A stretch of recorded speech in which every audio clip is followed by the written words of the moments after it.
اللہ کے رسول محمد مصطفیٰ صلی اللہ علیہ وآلہ وسلم نے فرمایا،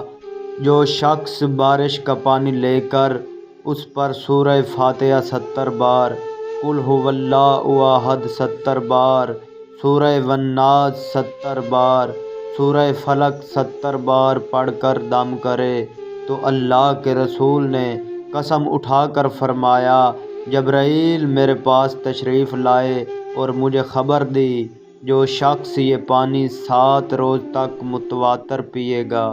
اللہ اس کے جسم سے ہر بیماری دور فرما دے گے اور اسے صحت و عافیت عطا فرمائیں گے، اور اس کے گوشت اور ہڈیوں سے بلکہ تمام اعضاء سے بیماریاں نکال دیں گے۔ مجھے تعجب ہے اس پر جو بیماری سے آزمایا گیا ہو، وہ کیسے اس دعا سے غفلت کرتا ہے۔